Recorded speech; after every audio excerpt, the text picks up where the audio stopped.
Well, all right. Howdy doody. Welcome back to the channel. I'm Andrew Harris. This is all about motorcycles. Now, look, this channel is all about motorcycles. I leave out, I leave out crucial words sometimes in my sentences, so my apologies in advance. Look, I wanted to talk about maybe a slightly controversial subject. I'm an old dude. I'm 57. I'm old. Nah, that's not really old, is it? Nah, like if someone died at 57, you'd say he really didn't, he had more years in him. So you wouldn't say he's old. I feel, I'm looking forward to getting older. Let's put it that way. Yeah, the context of this is basically, if you're a young person looking to get your motorcycle license, I would say hold off. My advice would be to hold off for about, say you're 20, I'd say hold off for 30 years. 30 years. I got my motorcycle license when I was 50, and I think that's looking back on it. I think that's a really smart way to go from lots of different perspectives. Because of course everyone wants to think that they're smart because they had this idea that they stumbled into and thought, yeah, I planned that. I totally organised that. That was my thinking. I planned it that way. Yeah. I waited. I deliberately waited until I was 50. Instead of ticking a box when I could have got my license to include the motorcycle license and then probably kill myself. I remember that day. I was 17. I was in Bathurst at the Bathurst police station. I had the questionnaire thing for getting the license, and they said the form had the checkbox next to it. Do you want to include a motorcycle license in your license application? And there was no test. There was no nothing at that point. It's just tick a box, and you get the motorcycle license handed to you as you get your car license. So you can drive and ride to your heart's content with zero training around a motorcycle. I could have bought a motorcycle and started riding it from that date. 17 years old with zero experience. And I think that's why I'm of the mindset now where I'd say don't get your license as soon as you can as a motorcycle rider at a really young age, especially if you're a male man, a boy child, a man child, a toy boy, a boy of a man's description or a man of a boy's description. I would not do that. Those little two dangly balls between your legs, they really take over your brain cells often. They scream at you to say, go faster, go around the corner really, really fast. You can do this. You got this. And of course, they're protected. They're around your legs. They're around your torso. Sometimes there's a little bit of a plastic box around them. And what do they care? They're not going to get hurt. It's up here, your brain and your arms and your limbs, your body, they will get hurt, but they won't. They don't care. They'll just sit there and say, young man, take the corner. Go faster. It could happen, that's what happened in... Okay, I'm probably sharing too much, but that you get the image. You get the picture. You get the understanding of what I'm trying to convey there, which is young men have a tendency to listen to the wrong parts of the anatomy, so to speak, and they leave their brain cells to a later stage. I don't know why I think that's funny, but anyway, that's funny. Funny to me. I don't know. It's actually scary because I lost two acquaintances. They weren't friends, but they were acquaintances close enough to motorcycle accidents when I was growing up. So, it's got serious consequences, but that's what's going on. Young men just... Their brain is not matured to the point where they do mature at something like 25. And I have heard that a lot of men don't mature until they're 42. I don't know why 42, but 42, there you go. And listen to me now, 57, I laugh at my own jokes and they're not even funny, and that says a lot. So definitely I would have killed myself if I got a motorcycle license and a motorbike and gone crazy in the 80s, because the 80s is when the 1 litre bikes started to become prevalent. The Suzuki Katana, I remember that, 84, that came out, and bang, that thing was like lethal, far out.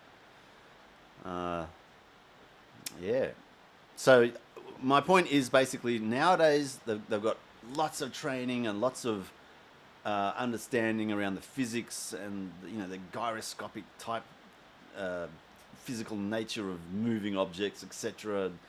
There's a lot of understanding. Counter steering is no longer considered a myth, but some people persist in this idea that counter steering isn't real. You just lean your body, man. You turn the handles. You move your body the way you want to go. That's how it works. That's counter steering. That's not counter steering. Counter steering is actually physically moving the handlebars, steering the front wheel in the completely opposite direction where you think you want to turn. It's counter steering, the opposite direction. So you turn that steering mechanism, the handlebars to the right, and you turn left. You try that out. That's why people kill themselves prior to all the training, and they still do because a lot of people don't understand the counter steering. So, yeah, I diverge. I'm rambling now. So yeah, I waited till I was 50 until I got my motorcycle license. I did all the training, and I'm continuously doing a whole lot of learning around motorcycle riding techniques. So trial braking, moving the body first, the head second, and then turning the bike. Approaching corners like in the right speed, and covering the front brake as you're going around the corner. Like this is stuff that only a few years ago people would shake their heads and say, no, you can never put the front brake on when you're around a corner. What the hell are you thinking? Or changing gear around a corner. You could never do that. Don't do that. That's so ridiculous. You kill yourself.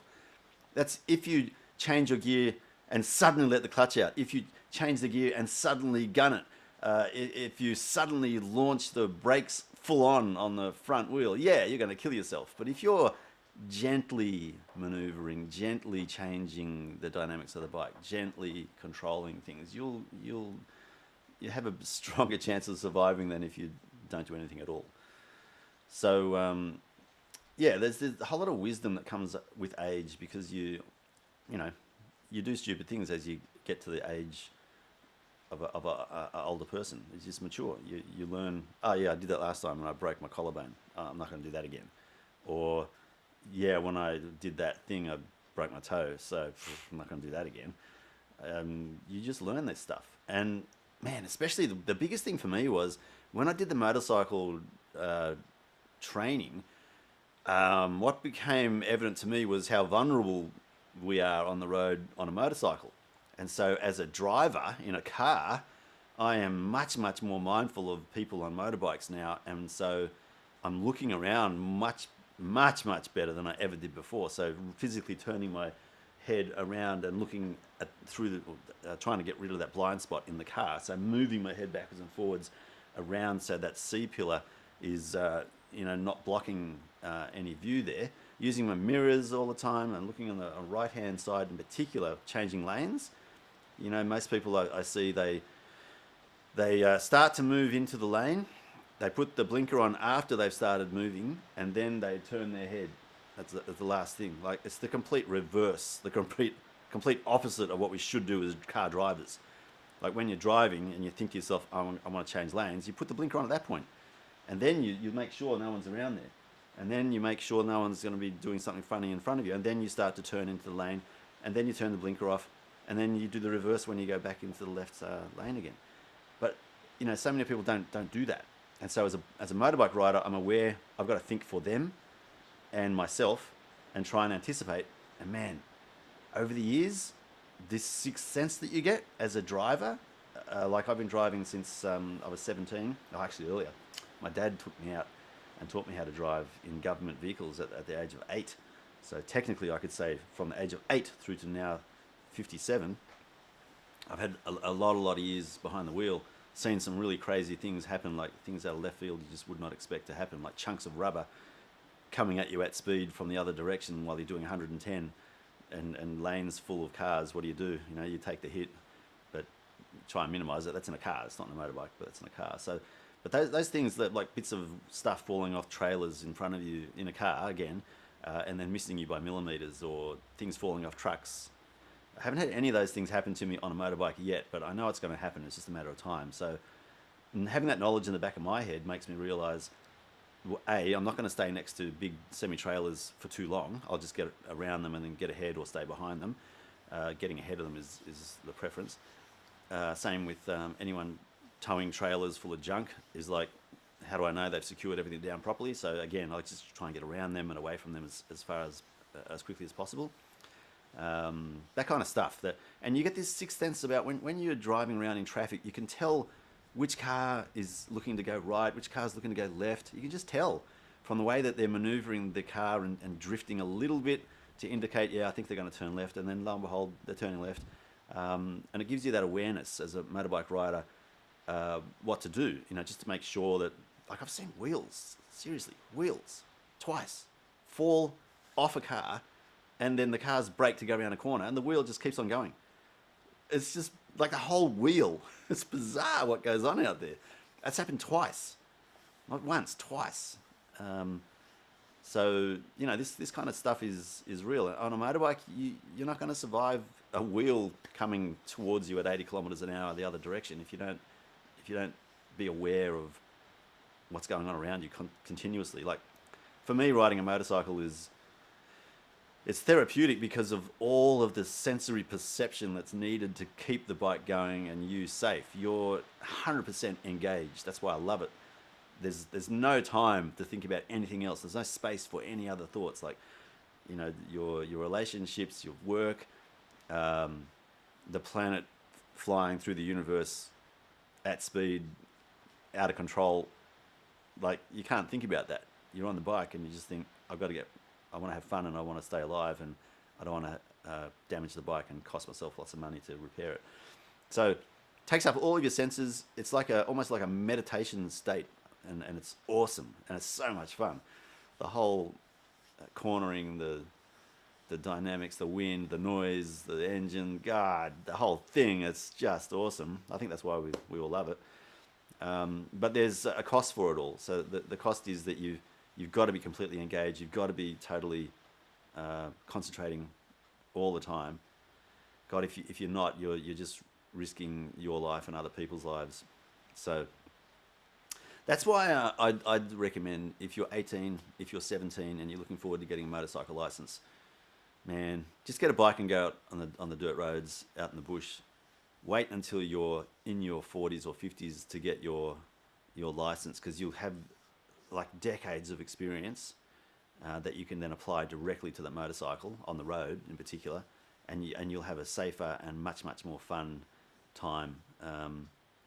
There's mates out there now that will be saying, don't be stupid, that's decades, you've got to wait to enjoy yourself. Looking back on my life, I can tell you right now, 30 years, it goes like that. It is so fast. It's crazy. So yes, right now, as a 17, 18, 19, 20, whatever age you are, you will find it difficult to be that patient if you really want to go, motorbike riding. If you do at a younger age, then man, just get all the training that you can, soak in all that knowledge and apply it and practice. Like every weekend, get out there and practice, especially low speed motorcycle riding, not high speed. Anyone can ride a bike at speed. It looks after itself. They're two gyroscopes. It's not going to fall over. They've got so much force behind them that it keeps the bike upright. It's the low speed areas where people have a lot of difficulty. U-turns, doing a really, really tight U-turn. So few people can do that without doing this duck walk thing. You've got to practice U-turns. You've got to practice that trail braking, like I mentioned before. Practice slowing down around a corner when you're leaning the bike. There's ways to do that safely, but just make sure you, as a younger rider in particular, you've got to get the experience level up. So you've got to do training. You cannot pick this stuff up just through riding often, because you're not going to be doing the low speed riding often unless you practice it. It takes time to do that, and you've got to have a parking space or somewhere around to do that. In Sydney, it's getting harder and harder to do that. There's so few places where there's wide open spaces. I'm lucky I live southwest Sydney, where there's lots of open roads and lots of free parking. The car parks are free basically on the weekends. Hardly anyone uses them, so there's lots of opportunity there. But yeah, my advice is wait. seriously wait. Yeah, because I know you've seen it. I've seen it too. The young guys going to hospital all the time with busted up pelvises, legs, arms, concussions. My daughter is a nurse in Liverpool Hospital. She comes back with horror stories every weekend. Every weekend, there's some young person from a motorbike accident, and the weirdest stuff. They haven't done their strap on the helmet, so the helmet flies off, and they've concussed themselves. You know, and it's like you can tell it's a 2 minute ride or something like that, but they've just destroyed their lives, by doing that. These snap decisions, like I said, the immature. I hate to say it, but I am still immature in a lot of ways, but much more so in my teens and 20s, far out. So you may not feel that you are, if you're in your teens and 20s as a male, but I'm telling you, you are. Just have to accept it, and it's just a fact of life. That's as simple as that. So yeah, do lots of training, or wait. They're the only two options. If you just go out and buy a bike and just hope to pick it up as you go along, you might survive, but you might not. Your choice. Isn't that a sour note to finish up on? My God. Anyway, motorcycle riding, man, it is so much fun. We all love it. I'm just trying to give some advice to help. I hope it helps. If it doesn't help, then you can have a dislike on my YouTube video. But yeah, just have a think about it anyway, because it's important. It's your life. You could change into a really nice person and marry someone really nice, and make really nice babies and bring more nice people into the world. That'd be a nice way to finish our video. Let's do that. Yeah. Enjoy the ride. We'll chat soon. Take care. Bye.